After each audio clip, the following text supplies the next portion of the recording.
آج state bank کی monetary policy committee نے شرح سود میں 50 بیسس پوائنٹس یعنی 0.5% کی کمی کرتے ہوئے شرح سود 10.5% کر دی ہے۔ ساتھ ہی مہنگائی، بے روزگاری، معیشت، فسکل اور کرنٹ اکاؤنٹ بیلنس کے حوالے سے تفصیلی تجزیہ بھی پیش کیا ہے۔ مانیٹری پالیسی کمیٹی کے اعلامیے کے مطابق کمیٹی نے نوٹ کیا کہ جولائی سے نومبر کے درمیان مہنگائی 5 سے 7% کی ٹارگٹ رینج کے درمیان رہی، تاہم کور انفلیشن نسبتاً اپنی جگہ پر قائم ہے۔ تاہم پاکستان میں مہنگائی کے آؤٹ لک میں کوئی تبدیلی نہیں آئی ہے، جس کی وجہ دنیا میں کموڈٹی پرائسز کا نسبتاً کم رہنا اور مانیٹری پالیسی اسٹانس کی وجہ سے مہنگائی کی توقعات کا کنٹرول میں رہنا ہے۔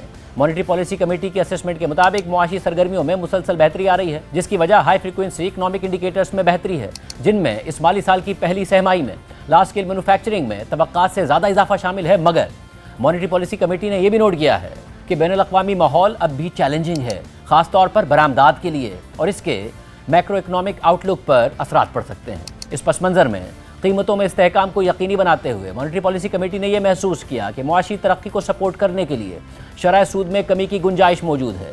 کمیٹی نے گزشتہ میٹنگ کے بعد ان اہم ڈیولپمنٹس کو نوٹ کیا ہے۔ پہلی یہ کہ 2024-25 کے لیبر سروے کے مطابق بے روزگاری میں 2020-21 کے بعد سے اضافہ ہو رہا ہے، حالانکہ گزشتہ سروے کے مقابلے میں روزگار میں اضافہ ہوا۔ دوسری ڈیولپمنٹ یہ کہ بڑے قرضوں کی ادائیگیوں کے باوجود اسٹیٹ بینک کے زر مبادلہ کے ذخائر مسلسل بڑھ رہے ہیں اور IMF سے 1.2 ارب ڈالرز کی قسط ملنے کے بعد 15.8 ارب ڈالرز پر پہنچ گئے ہیں۔ تیسری ڈیولپمنٹ یہ کہ حالیہ SBP IBA سروے کے مطابق کنزیومر کانفیڈنس میں بہتری آئی ہے، تاہم بزنس کانفیڈنس مثبت تو ہے مگر اس میں کچھ کمی آئی ہے۔ چوتھی ڈیولپمنٹ یہ کہ اسٹیٹ بینک کی طرف سے بڑے منافع کی وفاقی حکومت کو منتقلی کے بعد اس مالی سال کی پہلی سہ ماہی میں پرائمری اور ٹوٹل فسکل سرپلس ریکارڈ کیے گئے۔ اس کے علاوہ گلوبل انوائرمنٹ میں کموڈٹی پرائسز تو کم رہیں مگر ٹیرف سے متعلق معاملات اور چیلنجنگ فائنینشیل حالات اپنی جگہ موجود ہیں۔